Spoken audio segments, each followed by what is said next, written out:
I arrived in Windmere Cove on a Thursday afternoon, when the light was already beginning to soften into that golden hour photographers dream about, the kind of light that makes everything look like a memory, even while you're living it. My car rattled over the narrow coastal road, windows down, salt air rushing in. I'd been driving for nearly 5 hours, leaving behind the noise and pressure of the city, and with every mile, I felt something in my chest begin to loosen, just a little, enough to breathe. The town appeared gradually. First, a cluster of weathered rooftops, then a small harbor dotted with boats, their masts swaying gently. Everything here moved slower. Even the seagulls seemed less frantic than the ones back home. I followed the directions my aunt's lawyer had sent, turning onto a gravel lane that wound up a low hill. And then I saw it. The cottage.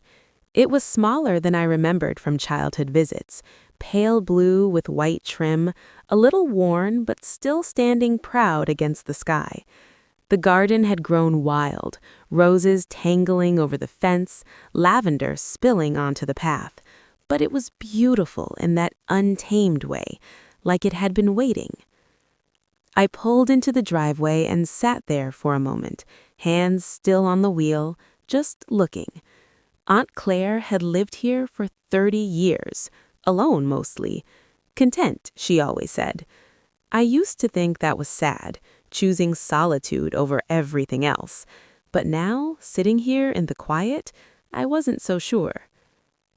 I grabbed my bag from the trunk and walked up the stone path. The key was exactly where the lawyer said it would be, under the third flower pot on the porch, beneath a layer of dried soil. I brushed it off and slid it into the lock. The door opened with a soft creak. Inside, everything smelled faintly of lavender and old books. Dust motes floated in the slanted sunlight. The furniture was simple. A faded couch, a wooden table by the window, shelves lined with novels and seashells. There were paintings on the walls, watercolors of the coast, soft and impressionistic. I didn't know my aunt painted. I set my bag down and walked slowly through the rooms. The kitchen still had her teacups on the counter, as if she'd just stepped out. The bedroom upstairs was small and cozy, the quilt on the bed stitched in shades of blue and cream. I ran my hand over it, and something in me ached. I hadn't seen her in 3 years. Life got busy, work got overwhelming. There were always reasons to postpone a visit. And then one day, the call came.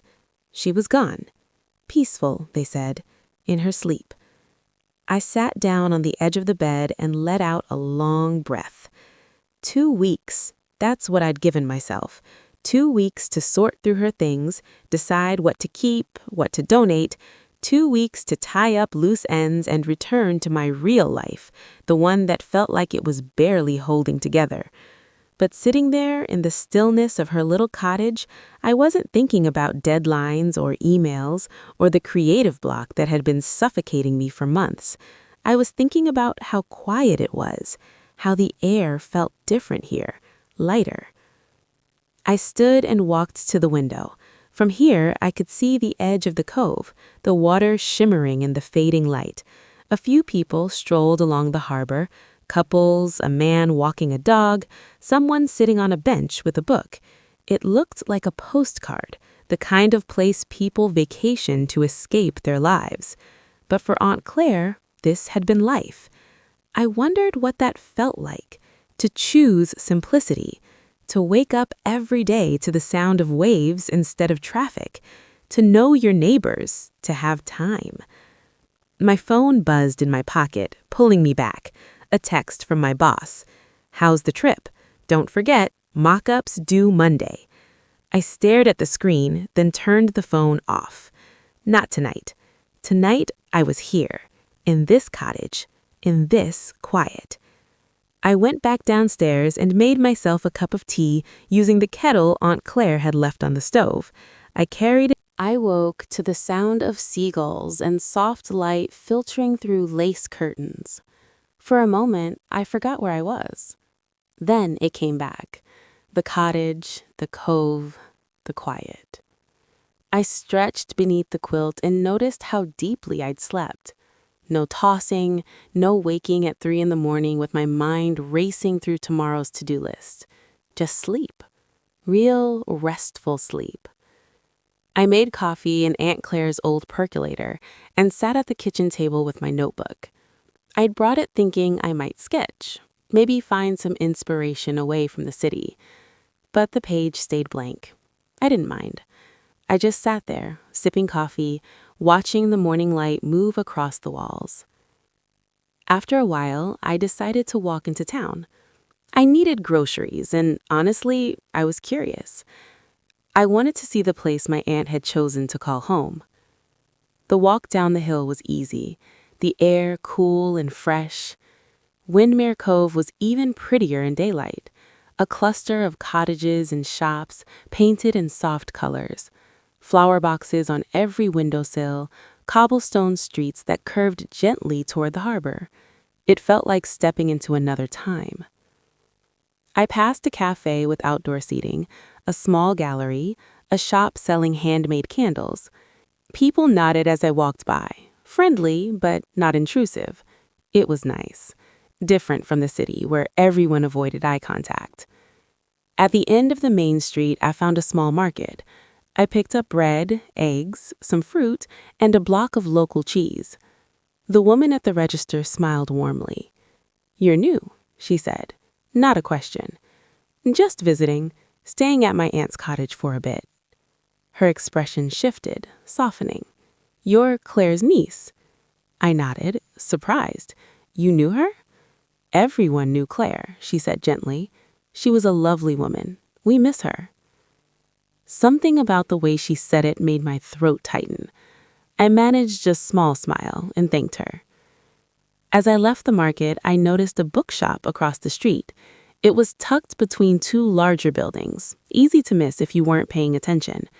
The sign above the door read, "Margaret's Books and Tea," in faded gold letters. I crossed the street and pushed open the door. A small bell chimed. Inside, it smelled like old paper and chamomile. The shop was cozy and cluttered in the best way. Shelves crammed with books, a few mismatched armchairs, a corner with a tiny tea counter. Soft classical music played in the background. An elderly woman appeared from behind a stack of books. She was small and elegant, with silver hair pinned up loosely and kind eyes that crinkled when she smiled. "Good morning," she said, warmly. "Good morning," I replied, feeling immediately at ease. "This place is wonderful." "Thank you, dear. I've been here longer than I care to admit." She tilted her head, studying me gently. "You're Claire's niece, aren't you?" I blinked. "How did you—" "She looks like you," she said simply. "Same eyes. And besides, word travels fast in a small town." She extended a hand. "I'm Margaret." I shook it. "Emma." "Emma," she repeated, as if tasting the name. "Claire spoke of you often." That caught me off guard. "She did?" Margaret nodded, moving toward the tea counter. "She was proud of you. Your work, your life in the city. She showed me your designs once, for that campaign you did. Very impressive." I didn't know what to say. I hadn't realized my aunt followed my work that closely. We talked on the phone a few times a year, but our conversations were always brief, surface level. "Would you like some tea?" Margaret asked, already filling a kettle. "I don't want to impose." "Nonsense. Sit." I sat in one of the armchairs, and a few minutes later, Margaret handed me a cup of something floral and soothing. She settled into the chair across from me. "How are you finding the cottage?" I asked, honestly. "Peaceful." Claire loved that place. She spent years making it just right, the garden especially. I thought of the wild roses, the overgrown lavender. "It's gotten a bit out of hand." Margaret smiled knowingly. She had plans for it, before she got too tired. She wanted to restore it, Turn it into something special. She talked about it all the time. Restore it how? She never said exactly, but she was researching old gardens, native plants. She had drawings, I think. Maybe you'll find them. I sipped my tea, thinking, I'm only here for 2 weeks. Margaret looked at me for a long moment, her expression gentle but perceptive. Sometimes 2 weeks is enough to change everything. I wasn't sure what she meant by that, but something in her tone made me believe her. We talked a little longer, about the town, about the upcoming summer festival, about nothing in particular. It was easy, comfortable. When I finally stood to leave, Margaret touched my arm lightly. Come back anytime, Emma. You're always welcome here. I thanked her and stepped back into the sunlight, my groceries in one hand, my tea still warm in the other. And as I walked back up the hill toward the cottage, I realized I was smiling.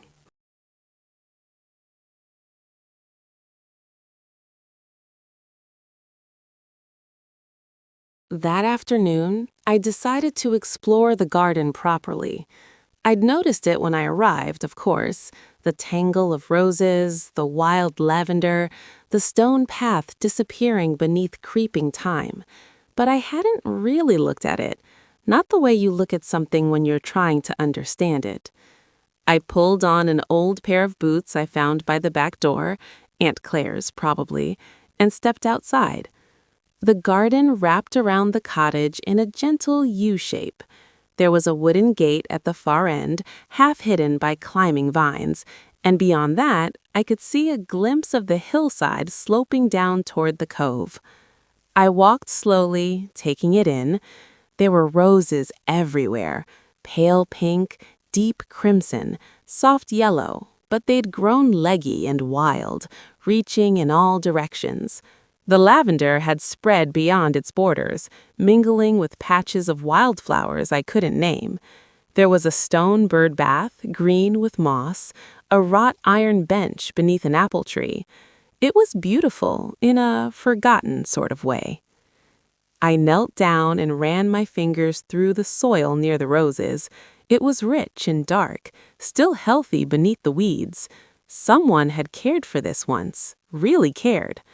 Margaret's words came back to me. She had plans for it. She wanted to restore it. I stood and walked toward the back of the garden, where the gate stood. I pushed it open, it creaked, resisting, and stepped through. On the other side was a small clearing, bordered by wildflowers and tall grasses, and in the center, almost hidden, was a wooden structure. A garden shed, maybe, or a small greenhouse. The windows were dusty, and the door hung slightly ajar. I approached it slowly, curiosity pulling me forward. Inside, it smelled like earth and old wood.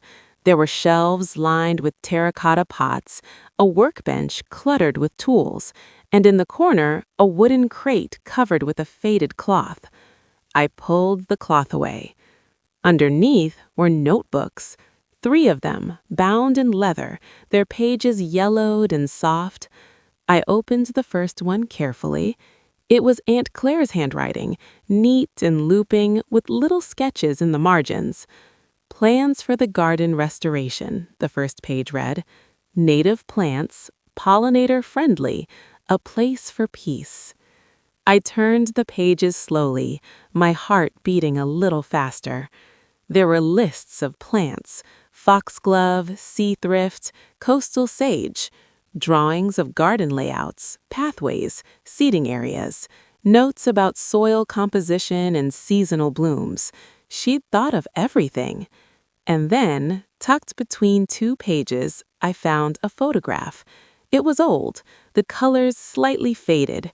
A young woman stood in a garden, this garden, I realized, surrounded by flowers in full bloom. She was laughing, her hands muddy, her hair tied back with a scarf. I turned it over. On the back, in Aunt Claire's handwriting, my mother, 1968, the garden as it was. I stared at the photo for a long time. This garden meant something. Not just to Aunt Claire, but to her mother before her. It had been a place of life, of care, of beauty, and now it was mine.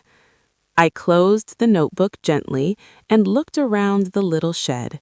There were gloves on the workbench, pruning shears, packets of seeds, everything waiting. I didn't know the first thing about gardening. I could barely keep a succulent alive in my apartment. But standing there, holding my aunt's plans in my hands, I felt something stir. Not quite excitement, more like purpose. What if I stayed a little longer? What if I tried? I shook my head, laughing softly at myself. I had a job, a life, deadlines waiting, but the thought didn't leave. I carried the notebooks back to the cottage and set them on the kitchen table. Then I made myself lunch, a simple sandwich with the bread and cheese I'd bought, and sat by the window flipping through the pages. My aunt's vision was clear. She wanted to bring the garden back to what it had been, a sanctuary, a place where things could grow. I thought about my own life, the cramped apartment, the late nights staring at a screen, the constant pressure to create something brilliant while feeling completely empty inside. When was the last time I'd felt like I was growing? I set the notebook down and looked out the window at the tangled roses, the overgrown paths, the wild beauty of it all. Maybe 2 weeks wasn't enough, but it was a start. I spent the rest of the afternoon outside, just clearing space. I pulled weeds, trimmed back the roses carefully, swept the stone path. It was simple work, repetitive, and somehow it felt good. My hands got dirty, my back ached a little, but my mind was quiet. No notifications, no deadlines, just the sound of birds and the distant rhythm of waves. When the sun began to set, I sat on the iron bench beneath the apple tree and looked at what I'd done. It wasn't much, just a small section, a little more order among the chaos. But it was something. And for the first time in a long time, I felt like I'd actually accomplished something real.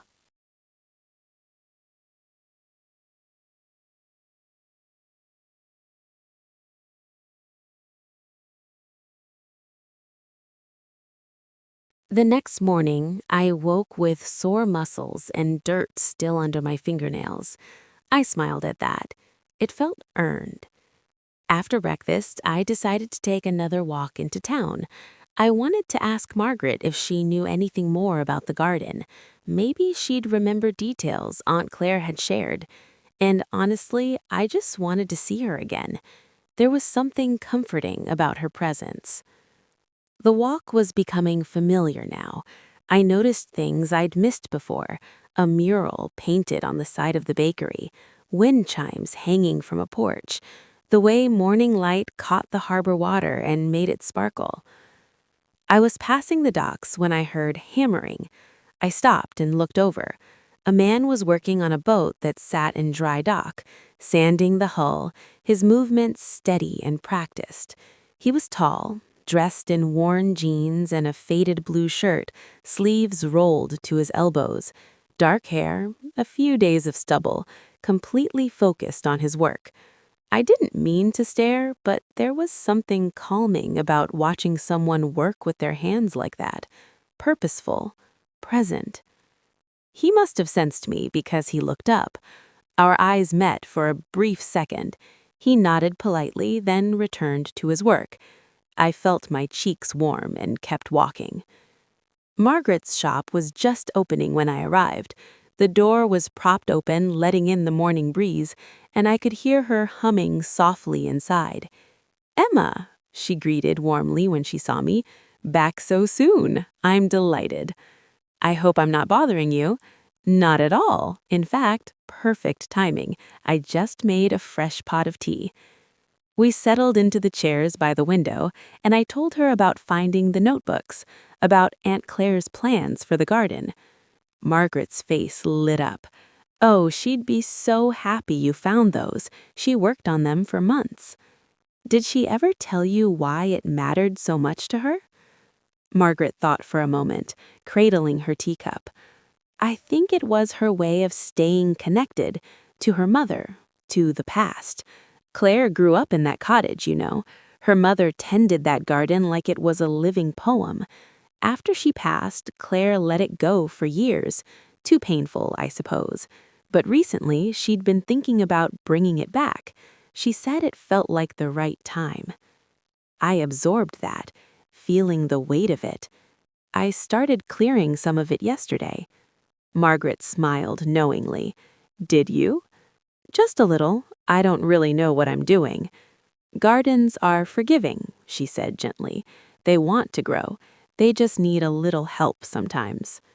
We talked for a while longer, and then Margaret mentioned something that caught my attention.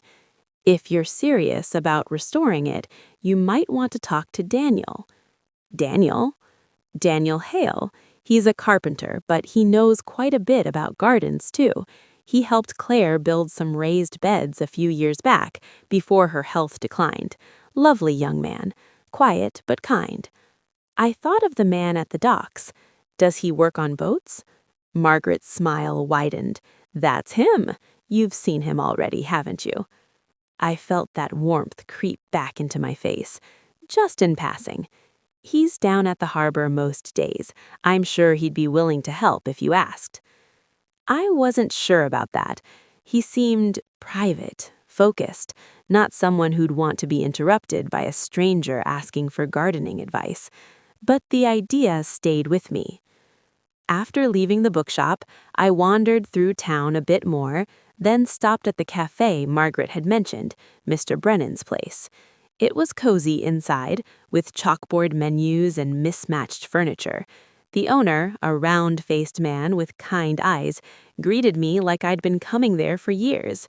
You must be Claire's niece, he said, pouring me a coffee without asking. She used to sit right where you're sitting, every Saturday morning. It made me ache a little, knowing how woven into this place she'd been, while I'd barely known this side of her. I spent an hour there, sipping coffee and sketching in my notebook. Not work, just shapes, patterns, the curve of the harbor. It felt good to draw without pressure. When I finally walked back toward the cottage, I passed the docks again. Daniel was still there, now painting the boat's hull a deep blue. He worked carefully, methodically, like the boat mattered. I hesitated. Then, before I could talk myself out of it, I walked over. "Excuse me." He looked up, brush in hand. Up close, his eyes were a warm brown, a little guarded but not unkind. "Hi," I said, suddenly feeling awkward. "I'm Emma. I'm staying at my aunt's cottage, Claire's cottage." Recognition flickered across his face. I heard she passed. "I'm sorry." "Thank you." I shifted my weight. "Margaret mentioned you might be able to help me with something. I'm trying to restore her garden, and I, honestly, have no idea what I'm doing." He set the brush down, wiping his hands on a rag. "The garden behind the cottage?" "Yeah." He nodded slowly. "I helped her start some of it. She had good plans." I found her notebooks. Something softened in his expression. She'd be glad about that. There was a pause. Then he said, "I could take a look if you want." "Really?" "I'm free tomorrow afternoon." Relief washed over me. "That would be amazing. Thank you." He nodded, picking his brush back up. "See you tomorrow then." I smiled. "Tomorrow." As I walked back up the hill, I felt lighter, like things were starting to fall into place.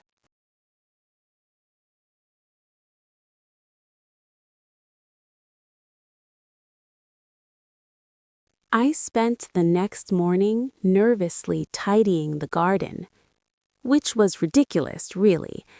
Daniel was coming to help, not judge.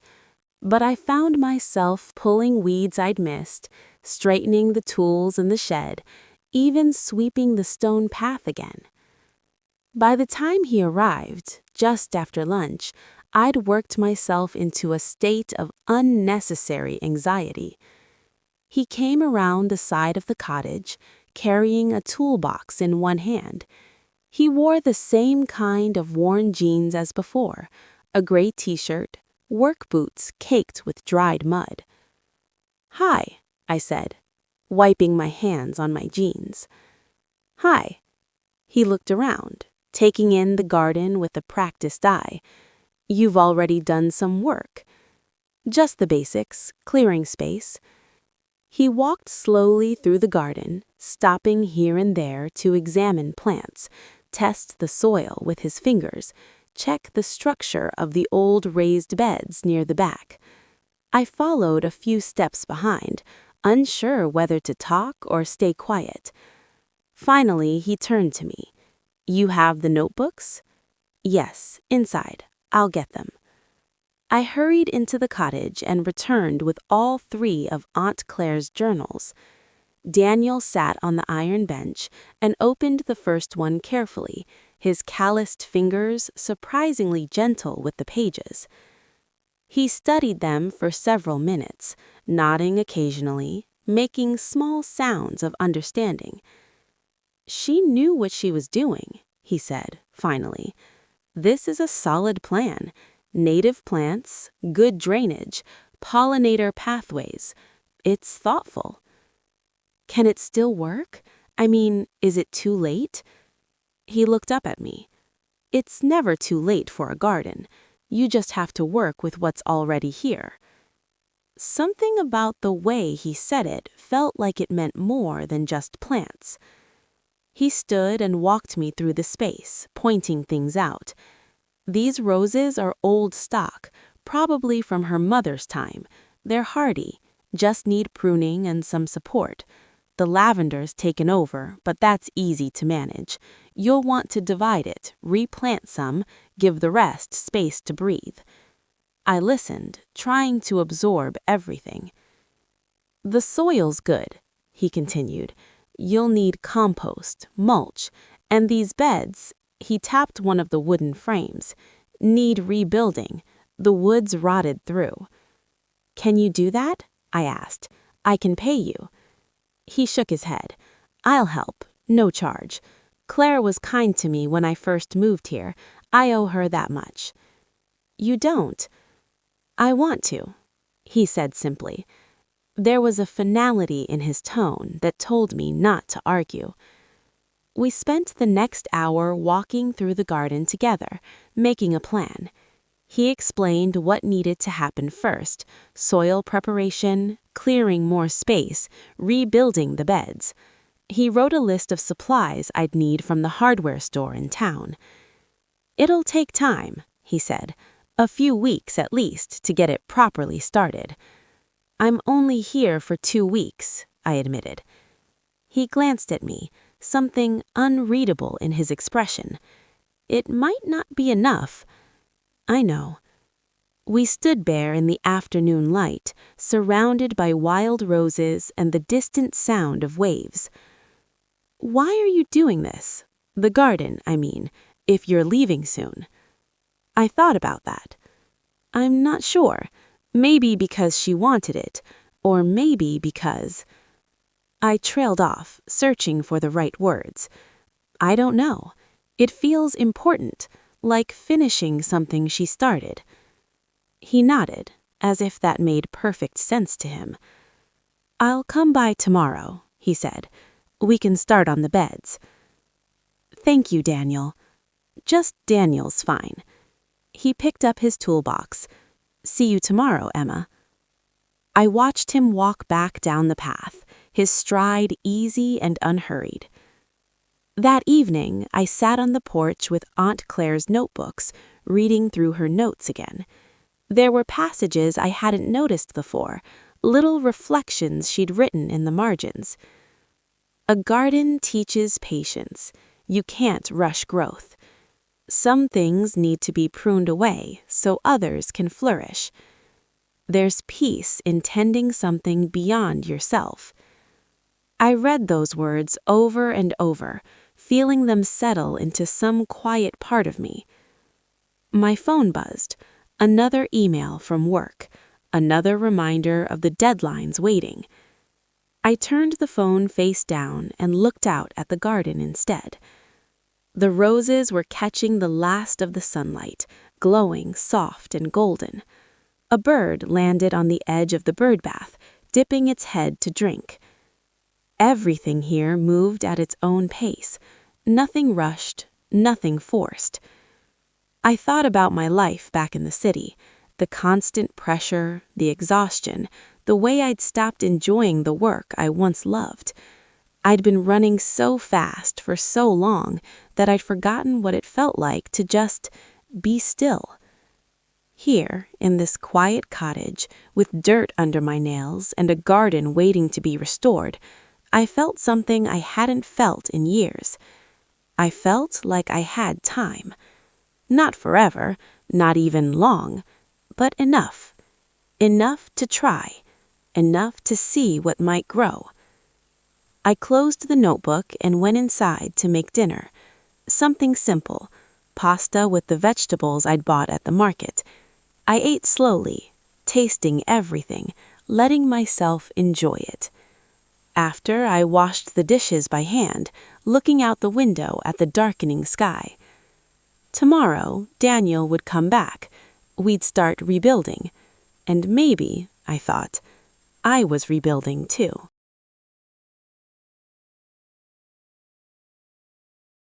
Daniel arrived early the next morning with a truck bed full of lumber and supplies. I'd been up for an hour already, unable to sleep past dawn. There was something about this place, the light, the quiet, the sense of purpose that made me want to be awake for all of it. I helped him unload the wood, carrying planks to the back garden while he sorted through his tools. We worked in comfortable silence, the kind that didn't need filling. "Coffee?" I offered once everything was stacked. "That'd be good, thanks." I brought out 2 mugs and we sat on the porch steps, looking out at the garden. The morning was cool, the air smelling of salt and earth.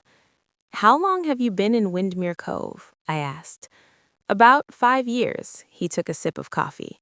"Came here to clear my head after life got complicated. Planned to stay a few months. Never left." I understood that more than he knew. "What made you stay?" He thought about it. "The pace, I guess. People here don't ask too many questions. They let you be who you are. And the work," he gestured toward the harbor, "there's always something to fix, something to build. It's honest work. I like that." "Do you ever miss the city?" "Sometimes, but not often." He looked at me. "You're from the city?" "Yeah, graphic designer, freelance mostly. It's been good, but lately it feels like I'm just going through the motions." He nodded knowingly. "Burnout." "Something like that." We finished our coffee and then Daniel stood, rolling his shoulders. "Ready to work?" "Ready." We spent the morning dismantling the old raised beds. The wood came apart easily, rotted through in places, held together more by habit than structural integrity. Daniel worked methodically, showing me how to remove the nails without splintering the good pieces, explaining what could be salvaged and what needed to go. I liked watching him work. There was no wasted movement, no frustration when something didn't go as planned, just quiet problem solving in steady hands. "Hand me that level," he asked at one point. I passed it to him, and our fingers brushed briefly. He didn't seem to notice, but I felt the warmth of it. By midday, we'd cleared the old beds and started measuring for the new ones. Daniel sketched a quick layout in the dirt with a stick, explaining how the beds should be positioned for sunlight and drainage. "Your aunt had it right in her plans," he said. "She understood how things needed to flow." "She was good at that," I said softly, "understanding things." He glanced at me. "You didn't see her much?" "No, not enough." I sat back on my heels. "I regret that now." "He talked about you, though, whenever I came by to help with projects. She was proud." That ache returned, the one that came whenever someone reminded me of how much I'd missed. Daniel must have sensed it because he changed the subject gently. "Let's break for lunch. You hungry?" We ate sandwiches on the porch, and I asked him about the boats he restored. His face brightened a little when he talked about it, finding old vessels that people had given up on, bringing them back to life, watching them return to the water. It's like they have stories, every dent, every layer of paint, and when you restore them, you're not erasing that, you're honoring it. That's beautiful, I said, and I meant it. He looked almost embarrassed. Sorry, I get carried away sometimes. Don't apologize. It's nice hearing someone talk about their work like that. We sat there for a moment, the conversation settling into comfortable quiet again. After lunch, we started building the new beds. Daniel cut the lumber while I held pieces steady, following his instructions. He was patient when I made mistakes, never condescending, just showing me the right way and letting me try again. By late afternoon, we'd finished the first bed. It stood solid and square, the wood smelling fresh and clean. "One down," Daniel said, wiping his forehead. "3 to go." "It looks good. It'll look better once it's filled and planted." We worked until the light started fading, then packed up the tools. Daniel said he'd come back the day after tomorrow to finish the rest. "I have a boat delivery tomorrow," he explained, "but I'll be free after that. Whenever works for you, I'm not going anywhere." As soon as I said it, it felt true. I wasn't in a hurry to leave anymore. He nodded, shouldering his toolbox. "See you soon, Emma." "See you, Daniel." I watched him drive away, then turned back to look at what we'd built. One raised bed, ready and waiting. It was just a start, but it felt like something real. That evening, I called my friend Sarah back in the city. I'd been avoiding her messages, not sure how to explain what I was doing here. "Emma, finally! I thought you'd fallen off the planet." "Sorry, it's been different here." "Different how?" I told her about the cottage, the garden, meeting Margaret and Daniel. She listened, and I could hear the smile in her voice. "You sound good, like actually good. I haven't heard you sound like this forever." "I feel good.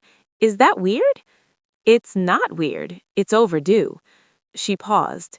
"Are you coming back?" I looked out the window at the garden, at the silhouette of the raised bed against the darkening sky.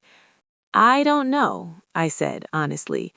"I'm supposed to, but I'm not ready yet."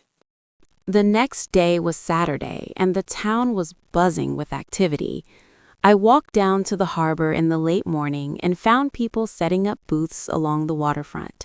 Colorful tents, tables draped with fabric, strings of lights being hung between lampposts. I'd forgotten Margaret had mentioned something about a festival. I spotted her near the bookshop, directing a young man carrying a stack of folding chairs. When she saw me, her face brightened. "Emma, perfect timing. Can you give me a hand?" "Of course." I spent the next hour helping her set up a booth for the shop. She was selling used books, handmade bookmarks, and small watercolor paintings done by local artists. Everything was charming and thoughtful. "The summer festival," Margaret explained as we arranged the display. "We do it every year.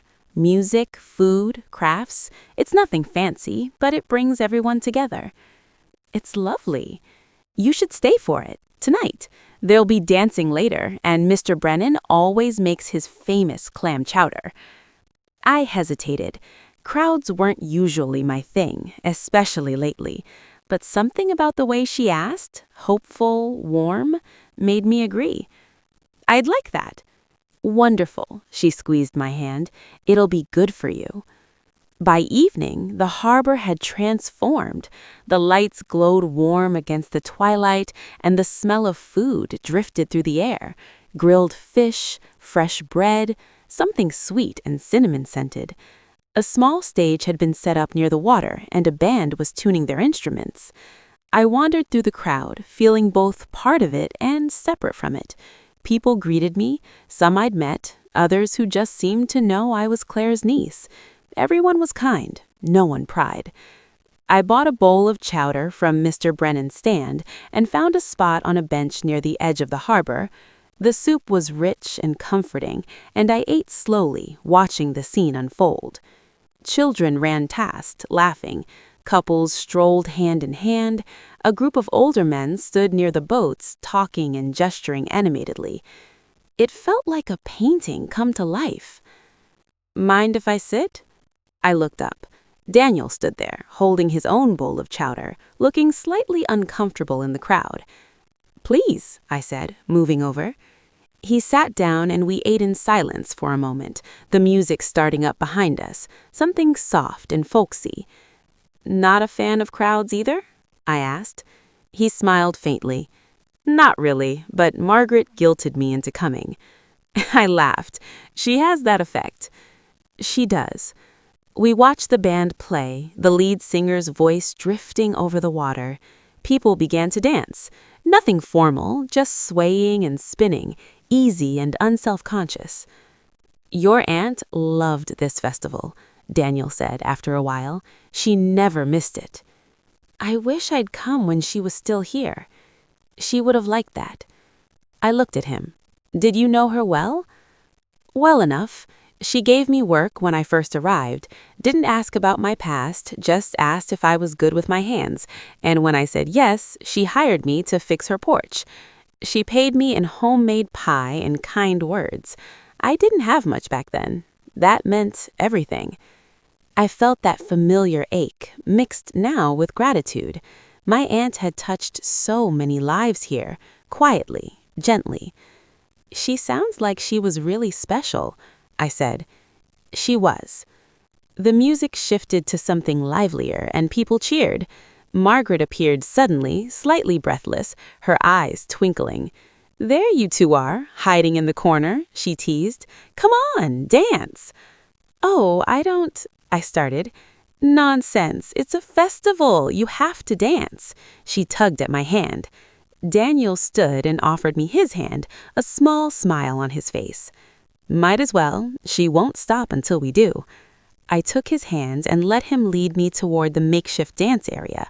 His palm was warm and rough from work, and he held my hand carefully, like it mattered.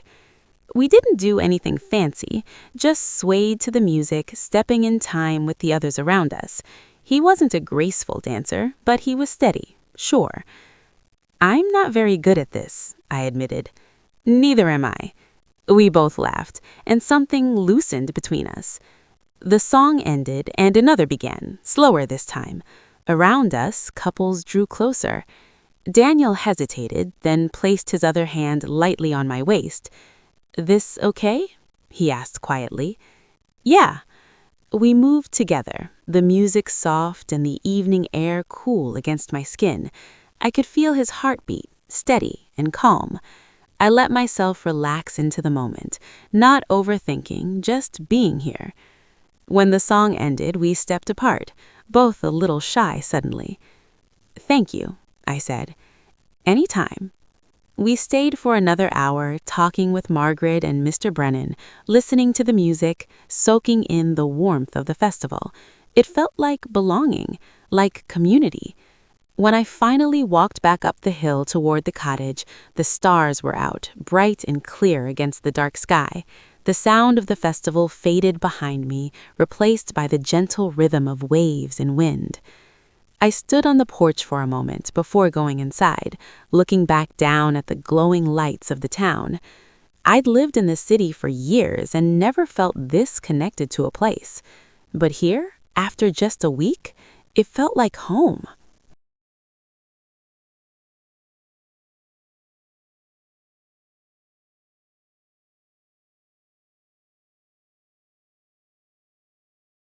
Sunday morning arrived soft and slow, the way weekends should feel, but rarely do. I made tea and took it out to the garden, wrapping myself in one of Aunt Claire's cardigans I'd found in the closet. It smelled faintly of lavender and something floral I couldn't quite place. The raised bed Daniel and I had built stood waiting, and I found myself thinking about what to plant first. Aunt Claire's notebooks had lists, of course, carefully researched native plants, blooming schedules, companion planting strategies. But sitting there in the morning quiet, I realized I wanted to add something of my own, too. Not to change her vision, but to be part of it. I spent the morning in the garden, pulling more weeds, clearing space around the old roses. My hands moved with more confidence now. I was learning to read the garden. What needed attention, what needed space, what was thriving despite the neglect. Around noon, I heard a small voice. "Hello?" I looked up to find a little girl standing at the garden gate, maybe 8 years old, with dark curls and curious eyes. She wore a yellow sundress and held a small basket. "Hi there," I said, standing and brushing dirt from my knees. "Are you Emma, the lady staying in Miss Clare's cottage?" "I am. And who are you?" "I'm Lily. My grandma is Margaret, from the bookshop." I smiled. "Of course. Margaret mentioned you were visiting for the summer." Lily stepped into the garden, looking around with wonder. "I used to come here sometimes with Miss Clare. She let me help water the plants. She said gardens need little helpers." My heart squeezed. That sounds like her.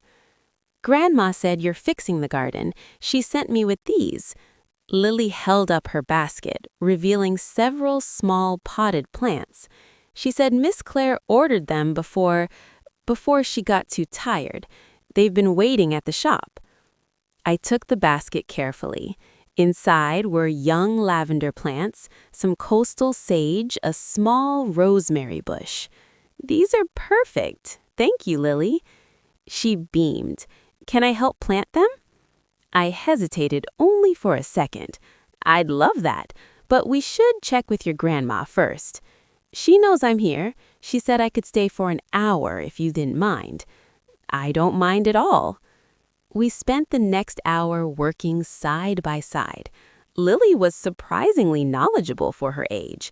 She knew about spacing plants, about making sure roots had room to spread, about watering gently so you didn't disturb the soil too much.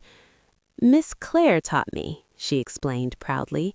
"She said gardening is like making friends with the earth." That's beautiful. She said a lot of beautiful things. Lily patted soil around the lavender we'd just planted. "I miss her." "Me too," I said softly, even though I didn't know her as well as I should have. Lily looked at me thoughtfully. "Your grandma's very smart." "I know," Lily said matter-of-factly. We finished planting just as Margaret appeared at the gate, right on time. "There you are, little bird," she called. "I hope you haven't been bothering Emma."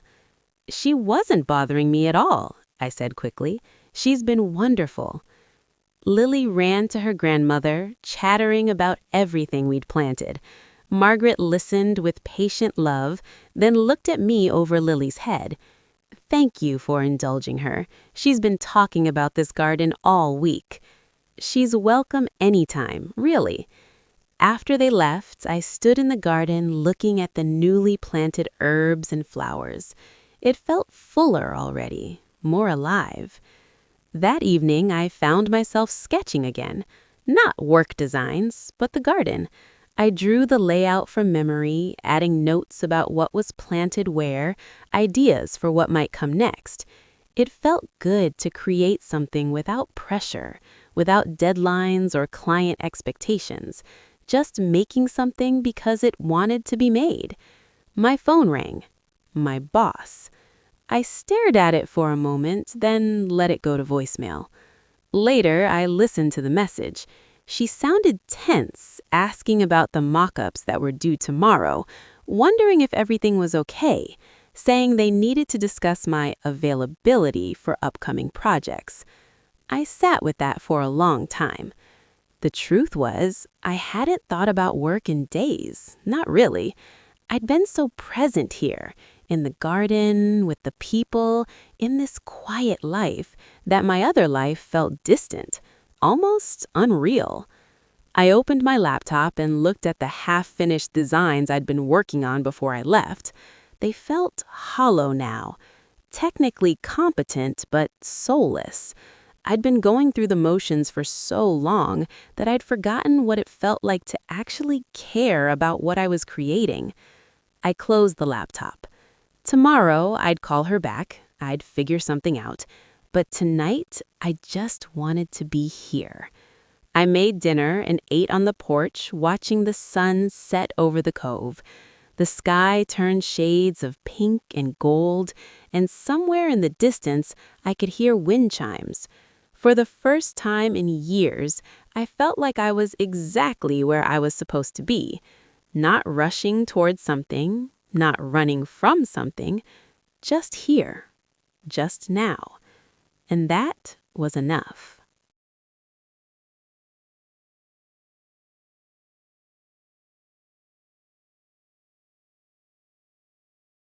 Monday morning came too quickly. I woke to my phone buzzing insistently on the nightstand. Emails, messages, reminders of the world I'd been avoiding. I lay there for a moment, staring at the ceiling, feeling the weight of decisions I'd been putting off.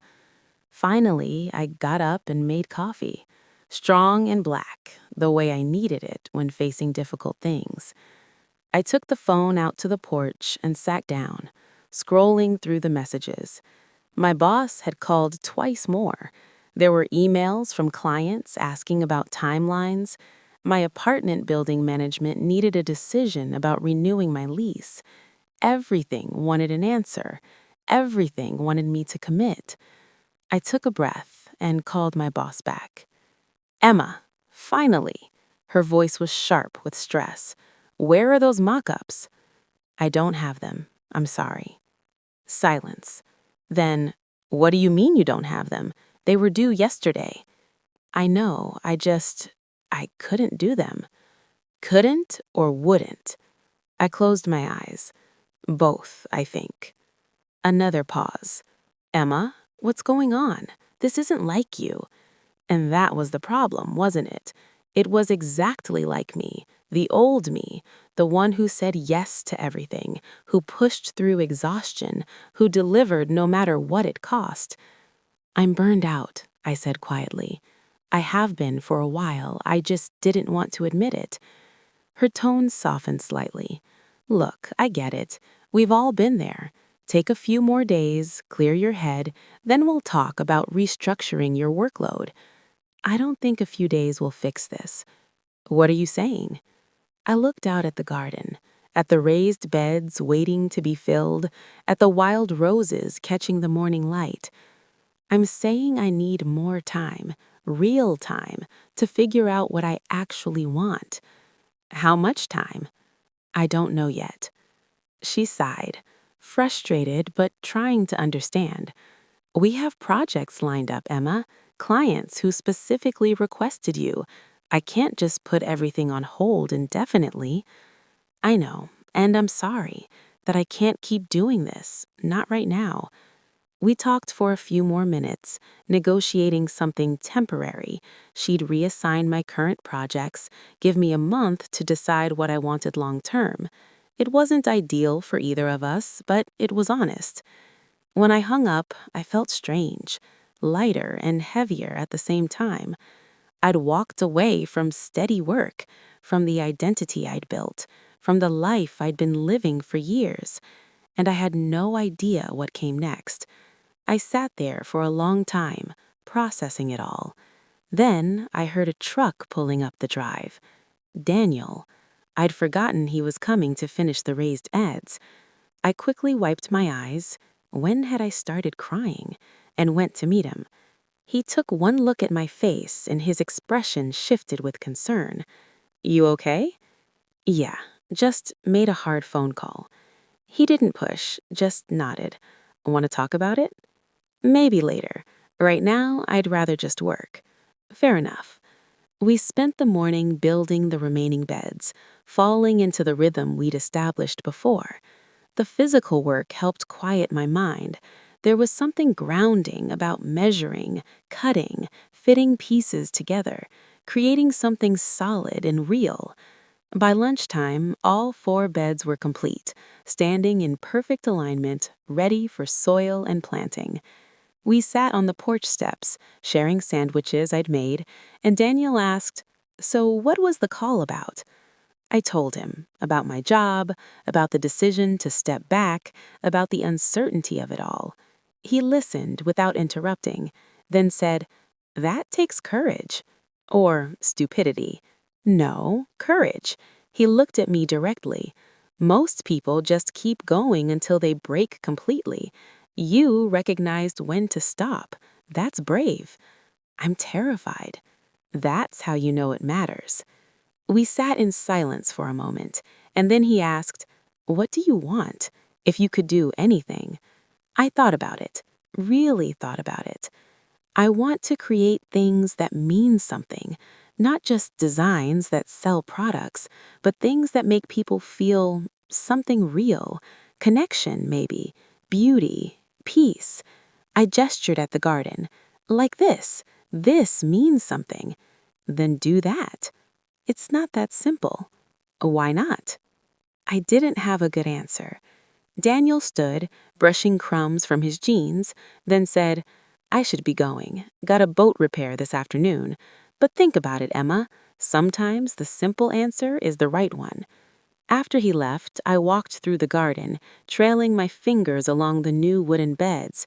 They smelled like fresh cedar, clean and promising. What did I want? The question echoed. That afternoon, I went back to Margaret's shop. I needed the comfort of books and tea and her gentle wisdom. She was helping a customer when I arrived, so I browsed the shelves, pulling down titles at random, poetry collections, gardening guides, a worn copy of a novel I'd loved as a teenager. When the customer left, Margaret joined me. "You look troubled, dear." I told her about the phone call, about the decision I'd made. She listened, then said, "Your aunt did something similar once. She was a teacher. Did you know that?" I shook my head. For 15 years, she was good at it too. But one day, she just walked away, said she needed to remember who she was beneath all the expectations. Everyone thought she was having a crisis, but she wasn't. She was finding herself. What did she do? She came here, to this cottage.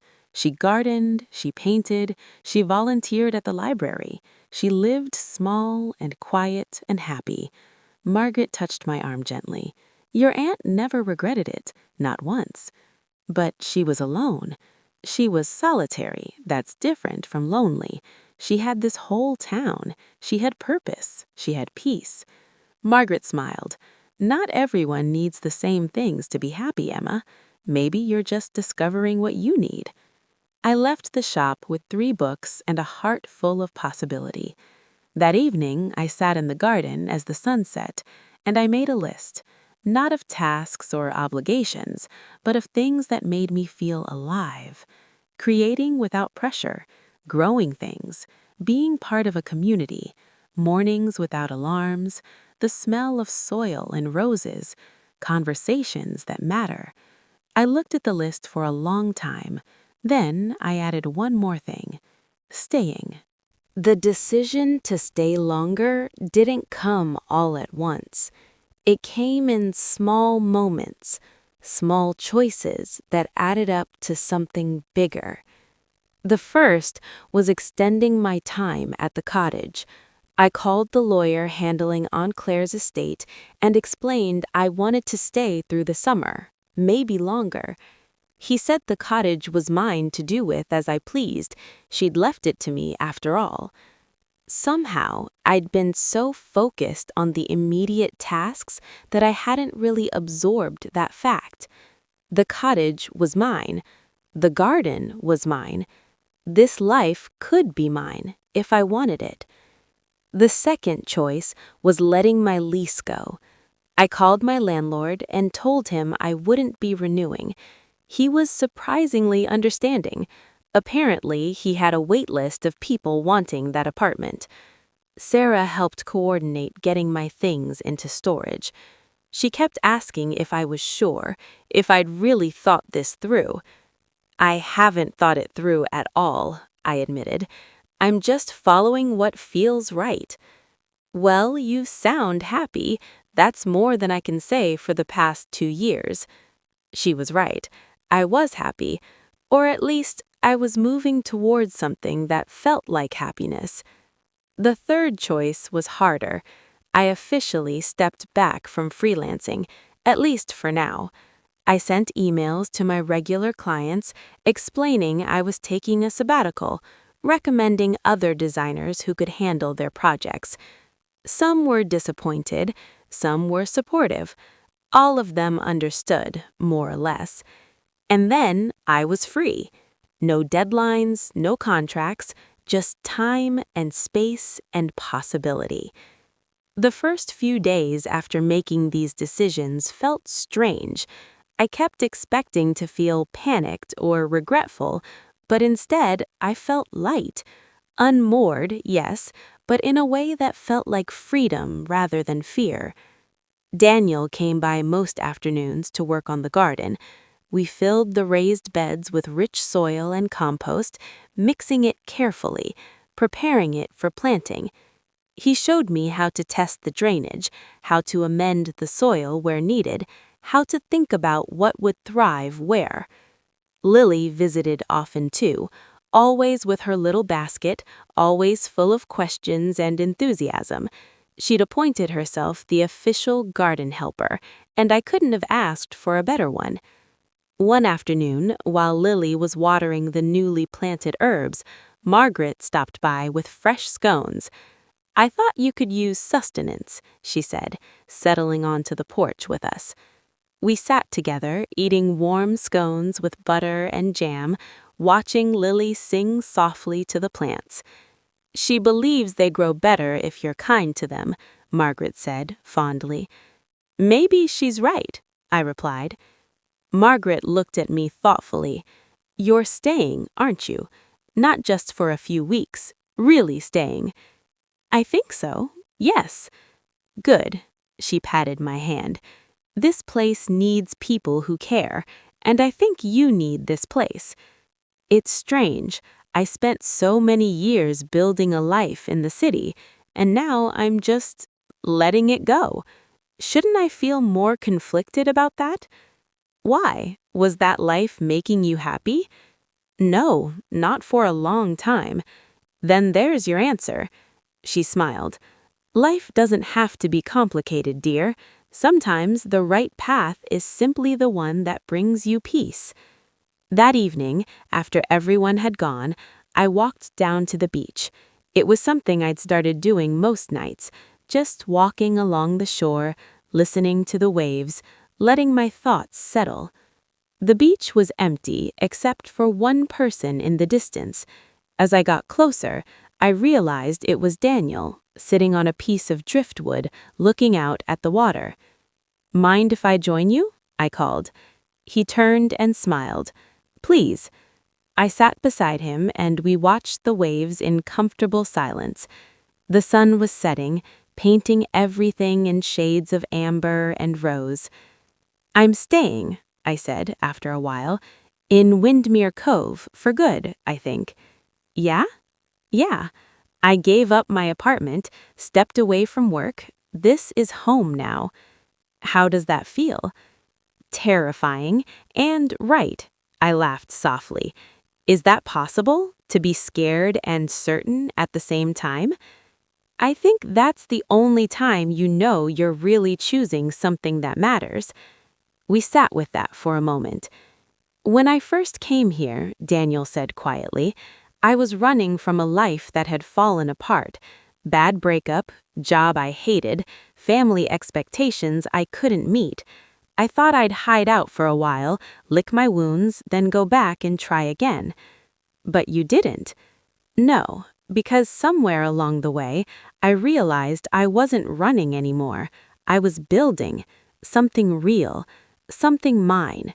He picked up a smooth stone and turned it over in his hand.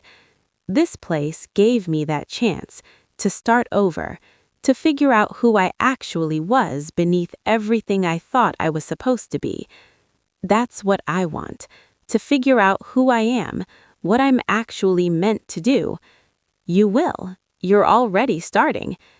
The sun dipped below the horizon, and the sky deepened into twilight. Thank you for helping with the garden, for being patient with me, for all of it. You don't have to thank me. I want to. He looked at me then, really looked at me, and something passed between us, something unspoken but understood. We weren't just building a garden. We were building something else, too. Something tentative and new, but real. He stood and offered me his hand. Come on, I'll walk you back. We walked together along the beach, then up the hill toward the cottage. The stars were coming out, bright and endless. At my door, he paused. See you tomorrow? Tomorrow, I agreed.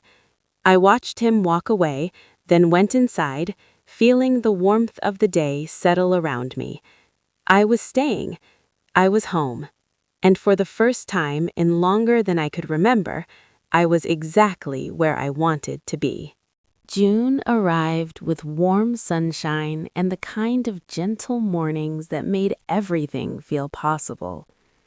The garden was transforming, not overnight, of course. Gardens don't work that way. But day by day, I could see the changes. The roses we'd pruned were putting out new growth, deep green and healthy. The lavender had settled into its divided spaces and was already budding. The herbs in the raised beds were thriving, sending up fragrant leaves that I'd started using in my cooking. And the new plantings, native wildflowers, coastal sage, sea thrift, were beginning to establish themselves, their colors adding brightness to the green. Every morning I'd walk through with my coffee, checking on everything, pulling the occasional weed, talking to the plants the way Lily had taught me. It felt silly at first, but now it felt natural, like they were listening. Daniel came by less frequently now that the heavy work was done, but he still stopped in a few times a week, sometimes to help with a project, building a trellis for the climbing roses, installing a small irrigation system, but mostly just to see how things were growing. And to see me, I thought, though neither of us had said that out loud yet. One afternoon, he arrived with something wrapped in burlap. "What's that?" I asked, wiping soil from my hands. "A gift. Well, sort of. I found it at an estate sale last week." He unwrapped it carefully, revealing a beautiful wooden garden bench, weathered but sturdy, with intricate carvings along the back. "Daniel, it's gorgeous." "Thought it might look good under the apple tree, if you want it." "I love it." We carried it to the spot together and set it down. It fit perfectly, as if it had always been meant to be there. I sat down, running my hands over the smooth wood. "This is too much. You've already done so much." "I wanted to," he said simply, sitting beside me. "Your aunt would have liked it here." We sat in comfortable silence, looking out at the garden we'd built together. "I have something to show you," I said, after a while. "Wait here." I went into the cottage and returned with my sketchbook. I'd been working on something for the past week, and I wanted to share it with him. I opened to the page and handed it to him. It was a design, a hand-painted sign that read, "Claire's Garden," in flowing script, surrounded by illustrations of roses, lavender, and coastal wildflowers. "I thought we could hang it at the gate," I explained, "so people would know this place has a name, that it was hers." Daniel studied it carefully, his expression soft. "It's beautiful, Emma, really beautiful." "I'm going to paint it on wood, make it official." "She'd love that." "I hope so." He handed the sketchbook back. "You're really talented, you know that." I felt my cheeks warm. "Thank you. Have you thought about doing more of this? Design work, but your own projects, things you care about?" "I have, actually. I've been thinking about maybe offering design services to local businesses, small stuff, signs, menus, branding. Things that help places like Margaret's shop or Mr. Brennan's cafe. I shrugged. I don't know if anyone would be interested. They would be, trust me. That evening, I painted. I hadn't painted in years, not since college, but I found Aunt Claire's old watercolors in the shed and set up at the kitchen table. The sign took shape slowly. I worked by lamplight, mixing colors until they felt right, adding details with a fine brush, letting each layer dry before adding the next. It wasn't perfect. My hand was rusty, and there were places where the paint bled or didn't quite match what I'd envisioned. But it was mine, and it was made with love. By midnight, it was finished. I stood back and looked at it, feeling a deep sense of satisfaction. Claire's garden. The next morning, I showed it to Margaret when she came by with Lily. They both gasped. "Oh, Emma, it's perfect." "Can we hang it today? Can we hang it today?" Lily asked, bouncing on her toes. "We can try.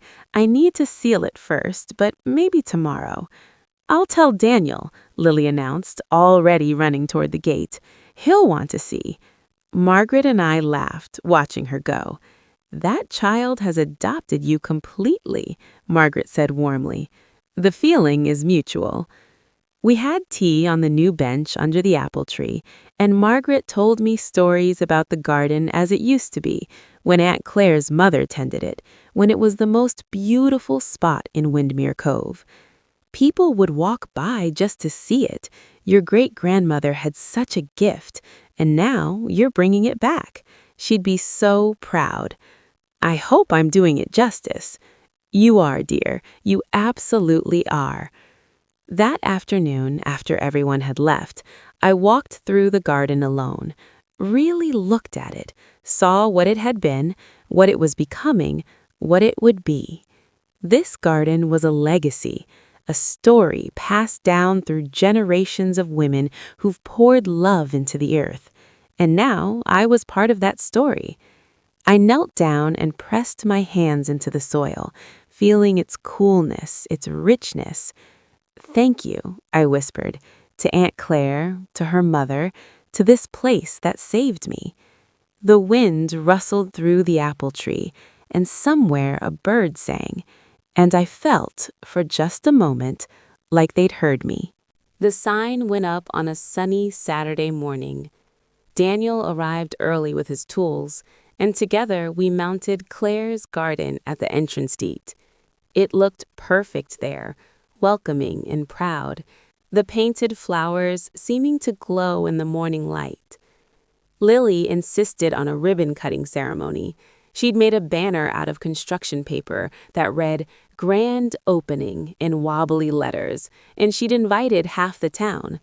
I hadn't expected anyone to actually come, but by mid-morning, people started arriving.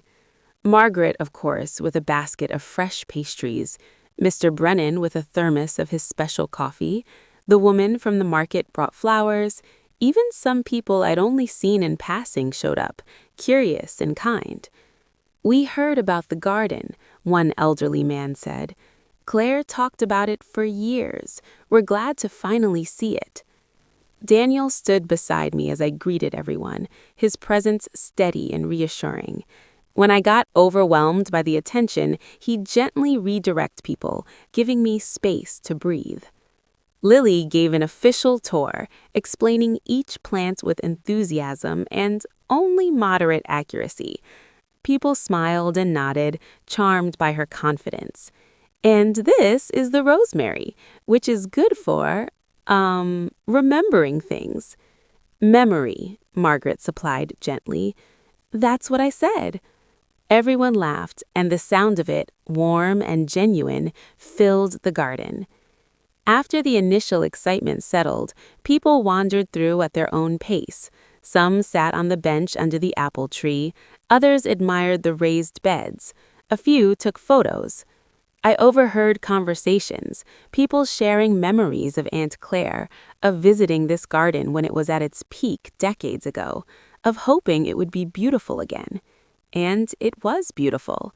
Maybe not in its full glory yet, but it was alive, it was loved, and that counted for something. Mr. Brennan pulled me aside at one point. "I've been meaning to ask you something. I'm redesigning the cafe menu, and I could use someone with an eye for design. Would you be interested?" I blinked, surprised. "Really?" "Margaret mentioned you were thinking about doing local work. I can't pay much, but I can pay something, and honestly, I think you'd do a wonderful job." "I'd love to," I said, feeling a flutter of excitement. "Thank you." Before the afternoon ended, 2 other business owners approached me with similar requests. The gallery wanted new signage, and the small inn on the outskirts of town needed help with their branding. Word had spread faster than I'd expected. By evening, after everyone had left and the garden was quiet again, I sat on the bench with Daniel, exhausted but happy. "That was something," he said. "I can't believe so many people came." Small towns are like that. When something good happens, everyone wants to be part of it. He looked at me.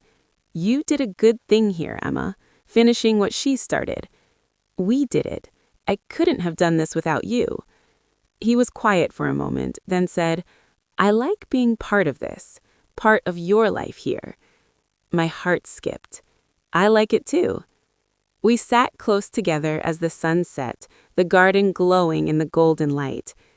"Emma," he said softly, "I know we haven't talked about whatever this is between us, but I want you to know—" "I know," I interrupted gently.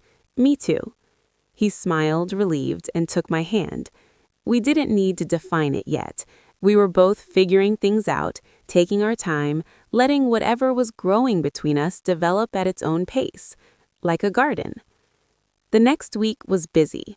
I started working on Mr. Brennan's menu, spending mornings sketching designs and afternoons in the garden. Lily came by almost daily, helping water and weed, chattering about everything and nothing. Margaret loans me books on design and branding, and we'd have long conversations about creativity and purpose over tea in her shop. Daniel and I fell into an easy rhythm, sometimes working together on garden projects, sometimes just sitting quietly, enjoying each other's company.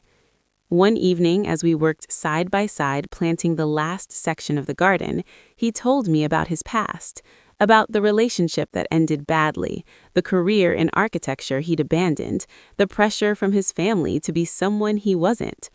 I was so lost and angry at everyone, but mostly at myself for not knowing what I wanted.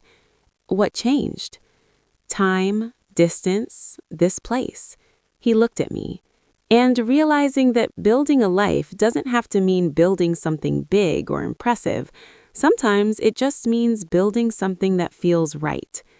"That's exactly what I needed to hear," I said. He smiled, relieved, and took my hand.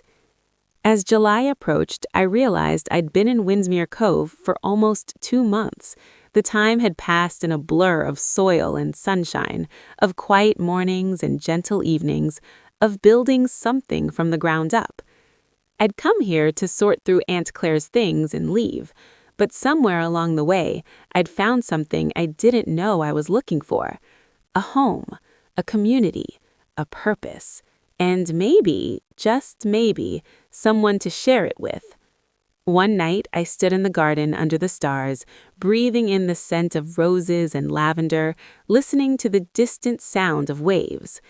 I thought about the person I'd been 2 months ago, exhausted, burnt out, lost, and I thought about who I was becoming. Someone who knew how to slow down, how to tend to things carefully, how to let life unfold without forcing it. The garden had taught me that, and I was grateful. July brought long, warm days that stretched into soft evenings, and the garden reached its full stride. The roses bloomed in abundance, deep reds, pale pinks, buttery yellows, their fragrance filling the air every morning. The lavender hummed with bees, and butterflies danced between the wildflowers. The herbs grew lush and full, and I'd taken to cutting fresh basil and rosemary for nearly every meal. The garden had become what Aunt Claire envisioned, a sanctuary, a place of peace. But it had also become something more, a gathering place. Margaret started hosting small garden teas on Thursday afternoons. She'd bring her portable tea service and some treats, and people would stop by after work or during their lunch breaks. We'd sit on blankets under the apple tree, sipping tea and talking about nothing important. It was lovely, easy, the kind of community I'd never experienced in the city. Lily spent most of her summer days at the cottage now, helping with the garden, reading in the shade, making flower crowns from the wildflowers. She'd become like a little sister to me, and I cherished her presence. My design work was picking up too. Mr. Brennan's menu had turned out beautifully, and he displayed it so prominently that other businesses took notice. I was now working on projects for the gallery, the inn, and even a small vineyard just outside town. The work was different from what I'd done before. Slower, more personal. Each project felt meaningful because I knew the people behind it, understood their stories, cared about helping them succeed. And I was making enough to live on, not lavishly, but comfortably. Enough. Daniel and I had grown closer, though we still hadn't put a label on what we were. We had dinner together most nights, sometimes at the cottage, sometimes down at the harbor where he'd cook fresh fish on a small grill by his workshop. We talked about everything, our fears, our dreams, our pasts, and slowly, carefully, we talked about our future, not in grand terms, but in small possibilities. "What if we built a greenhouse?" he suggested one evening, "for winter growing. I could design it, we could build it together." "I'd like that," I said, imagining it already. "And maybe some raised beds for vegetables. You could sell produce at the farmer's market." "You're giving me ideas." "That's the point." He smiled, and I noticed how his eyes crinkled at the corners, how relaxed he looked compared to when I'd first met him. This place had been good for him, too. One Saturday, Margaret organized a community garden day. She'd been talking about it for weeks, a day where everyone could come and help with various projects around town, followed by a potluck dinner. I volunteered Claire's garden as one of the locations, and by morning, a dozen people showed up ready to work. We spent the day mulching paths, building a small arbor for the climbing roses, installing a new bird bath that someone had donated. People worked in pairs and small groups, chatting and laughing, and the garden filled with life and energy. Lily appointed herself supervisor, walking around with a clipboard Daniel had given her, checking off completed tasks with serious concentration. "The roses need more mulch," she'd announce, "and someone should water the sage." Everyone played along, treating her directions with mock solemnity. By late afternoon, the work was done, and we gathered in the garden for the potluck dinner. People had brought everything: casseroles, salads, fresh bread, pies. We spread blankets on the grass and ate together as the sun began its slow descent. Daniel sat beside me, our shoulders touching, and I looked around at all these people who'd become part of my life. Margaret laughing with the inn owner, Mr. Brennan teaching Lily how to whistle, the market woman sharing recipes with the baker. This was community, real, genuine connection. "You okay?" Daniel asked quietly. "More than okay. I'm happy." He squeezed my hand gently. As evening fell, someone brought out a guitar and we sang old folk songs under the stars. I didn't know most of the words, but I hummed along, feeling the music settle into my bones. Later, after everyone had left and Daniel had gone home, I walked through the garden one more time before bed. The moon was bright, casting silver light over everything. I stopped at the sign we hung at the gate, "Claire's Garden." I hope you can see this. I hope you know what it's become. The night was still, but I felt something, a presence maybe, or just the certainty that love doesn't end when someone dies. It continues, transforming, becoming part of everything they touched. Aunt Claire was in this garden, in every rose, every carefully chosen plant, every person who'd been welcomed here, and I was honored to be its keeper. Inside, I made chamomile tea and sat at the kitchen table with my sketchbook. I'd been working on something new, not a design for a client, but something personal, a series of illustrations capturing the garden through the seasons. Summer was nearly complete, roses in full bloom, butterflies hovering, the bench under the apple tree dappled with light. I'd paint autumn next, then winter, then spring. A full cycle, a complete story. I worked until my eyes grew heavy, then climbed the stairs to bed. The window was open, and I could hear the waves in the distance, the gentle rustle of leaves. I pulled the quilt up and closed my eyes, feeling grateful for this day, for this life, for the courage to choose something different. Sleep came easily, and my dreams were peaceful, full of gardens and starlight and the promise of tomorrow. August arrived with a subtle shift in the air. Still warm, still bright, but carrying the faintest hint that summer wouldn't last forever. I noticed it in small ways. The light changed, becoming more golden, more slanted.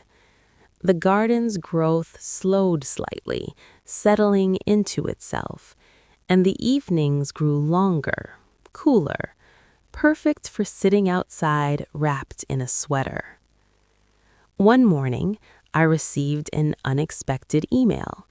It was from a woman named Rachel, who ran a small publishing house that specialized in gardening and nature books. She'd somehow come across photos of Claire's garden that Margaret had posted to the town's social media page, and she wanted to know if I'd ever considered documenting the restoration process. "The transformation is remarkable," she wrote, "and from what I understand, there's a beautiful story behind it. Would you be interested in discussing a potential book project?" I read the email 3 times, my heart racing. A book about the garden, about Aunt Claire's vision and what it had become. I didn't respond right away. Instead, I walked down to the beach to think.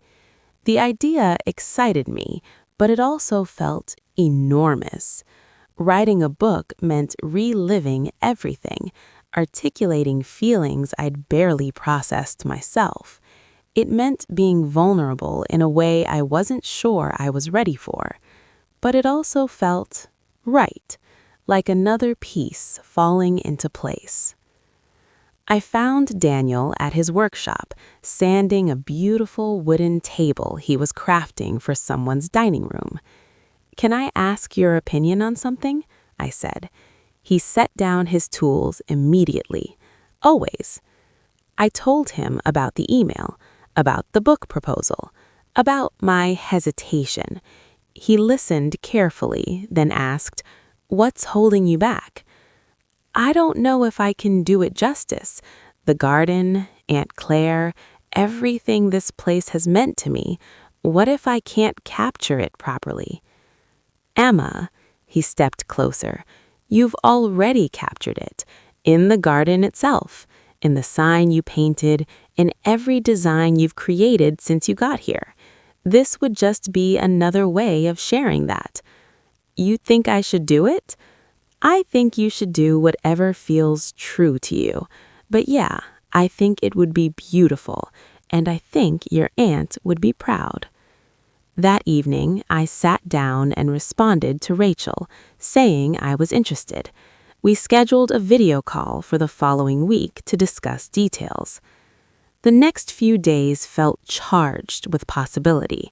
I started gathering materials, photos of the garden in various stages, Aunt Claire's original notebooks, sketches I'd made throughout the summer. I interviewed Margaret about her memories of the garden's history, and she shared stories I'd never heard. Lily helped too, in her own way. She drew pictures of the garden and insisted they be included. "People need to see how beautiful it is," she said seriously. "I absolutely do," I agreed. Daniel suggested we take photos throughout the fall as well, to show the garden's full cycle. It'll be more complete that way. Gardens aren't just about summer blooms, they're about every season, every change. He was right, of course. The call with Rachel went better than I'd hoped. She was warm and enthusiastic, and her vision for the book aligned perfectly with what I wanted to create. Something intimate and honest, part memoir, part gardening guide, part love letter to small-town life and second chances.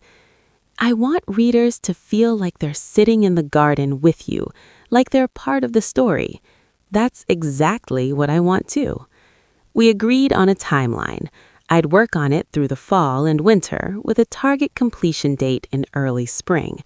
It felt manageable, exciting. After the call, I sat in the garden for a long time, just absorbing what I'd committed to. A book. My story. Our story. That weekend, Margaret threw a small celebration dinner at her house. Just a few of us. Daniel, Lily, Mr. Brennan, and me. She made a beautiful meal, and we toasted to new beginnings. "To Emma," Margaret said, raising her glass, "who came to us lost and found herself, who brought a garden back to life, and who's now going to share that magic with the world." "I couldn't have done any of it without all of you," I said, my voice thick with emotion. "That's what community means," Mr. Brennan said kindly. "We grow together." After dinner, Daniel and I walked back to the cottage together, taking the long way along the beach. The moon was full, casting a silver path across the water. We walked in comfortable silence, our hands linked, the waves providing a gentle rhythm. "I've been thinking," Daniel said eventually, "about the future." "Yeah?" "About staying here, building a life, really building one, not just drifting through." He stopped walking and turned to face me. "With you, if you want that." My heart expanded. "I want that." "Good," he smiled, that rare, full smile that transformed his whole face. "I'm all in, Emma. With you, with this life we're creating." "Me too," I whispered. He pulled me close, and we stood there on the beach, holding each other while the waves whispered their eternal song. Everything felt aligned, settled, right. Back at the cottage, we sat on the porch steps and I told him about some ideas I had for the book. Chapters about different plants and what they'd taught me. Stories about the people who'd helped restore the garden. Reflections on grief and healing and finding home. "You should include the recipes too," he suggested. "The ones you make with herbs from the garden." "That's a good idea." "And maybe building plans for the raised beds, the trellis, so people could recreate elements if they wanted." I looked at him. "Would you help me with that part? The technical drawings?" "I'd be honored." We stayed up late, planning and dreaming, watching the stars wheel slowly overhead. And I realized that this feeling of partnership, of building something together, of being truly seen and valued, is what I'd been missing all those years in the city. Not success or recognition or external validation. Just this: connection, purpose, love. September arrived with cooler mornings and the first hints of autumn color touching the trees on the hillside. The garden shifted with the season. The roses produced their final blooms, heavy and fragrant, as if they knew winter was coming. The lavender had been cut back, bundles of it drying in the shed, filling the air with its calming scent. And the wildflowers began to fade, their seeds scattering for next year's growth. But there was beauty in this too, in the turning, in the letting go. I'd started writing the book in earnest, working at the kitchen table most mornings, my notebooks and photographs spread around me. The words came easier than I'd expected, flowing naturally as I wrote about Aunt Claire, about the garden, about everything I'd learned here. Daniel read the chapters as I finished them, offering gentle feedback and encouragement. His favorite so far was the one about building the raised beds together, about how we'd barely known each other then, working side by side in careful silence, both of us healing from our own wounds. "You made it sound poetic," he'd said. "I just remember being nervous and trying not to say anything stupid." "You didn't say anything stupid. You barely said anything at all." "Exactly. That was the strategy." We'd laughed, and I'd kissed him, grateful for how far we'd both come. Lily had returned to school, but she still visited on weekends, helping me photograph the garden in its autumn transformation. She took her job as assistant photographer very seriously, directing me to capture certain angles and making sure we documented everything. "People need to see that gardens are beautiful in fall, too," she insisted. "You're absolutely right." One afternoon, Margaret came by with news. The town council wanted to feature Claire's garden in their annual heritage tour, a weekend event where people could visit historic sites and notable locations around Windmere Cove. "They think it's important," Margaret explained. "A garden that's been restored, that connects generations. People should know about it." I hesitated. The garden had always felt private, personal, but then I thought about Aunt Claire, about how she'd wanted this to be a place of peace for everyone, not just herself. "Okay," I said, "let's do it." The heritage tour took place on the last weekend of September. We prepared the garden carefully, fresh mulch on the paths, the sign repainted, information cards placed near different plant sections explaining their significance and care. Daniel built a small welcome station near the gate where we offered seed packets and simple care guides I'd designed. All proceeds would go toward the town's community beautification fund. I was nervous the morning it began, worrying that people would judge what we'd created, that it wouldn't live up to expectations. But Daniel squeezed my hand and said, "It's perfect. Trust me." And it was. People came in steady streams throughout the weekend, some from town, others from neighboring communities. They walked the paths slowly, respectfully, stopping to read the information cards, to smell the roses, to sit on the bench under the apple tree. Many of them had memories to share. An elderly couple told me about their wedding photo being taken here 50 years ago when Aunt Claire's mother tended it. A middle-aged woman said she'd played here as a child, that it had always felt magical. She said it still does, softly, touching a rose petal. By Sunday evening, when the last visitors had left, I was exhausted, but filled with something warm and satisfying. Margaret, Daniel, Lily, and I sat in the garden together, drinking cider and watching the sunset. "You did something remarkable," Margaret said. "Not just restoring the garden, but opening it up, sharing it. That's the real gift." "I just finished what Aunt Claire started." "No, dear, you made it your own. You added your heart to it. That's what makes it special." That night, after everyone had gone home, Daniel and I sat on the porch wrapped in a blanket, looking out at the darkening garden. "I've been thinking about something," I said. "What's that?" "About making this official, the garden being open to visitors occasionally, maybe once a month or for special events, a place where people can come and just be. Like a community space." "Exactly. Aunt Claire wanted this to be for everyone. I think we should honor that." Daniel nodded slowly. "I think that's beautiful, and I'll help however you need." I know you will. We sat in comfortable silence for a while, and then he said, You know what I love most about you? What?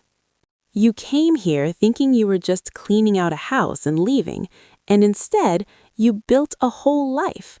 You let yourself be changed. That takes courage. I didn't feel courageous. I just felt lost. Sometimes that's when the bravest decisions happen, when we're lost enough to try something different.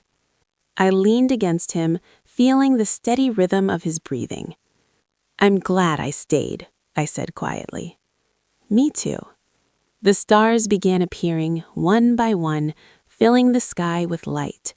The garden settled into its evening quiet, the rustle of leaves, the distant sound of waves, the gentle presence of everything we'd grown.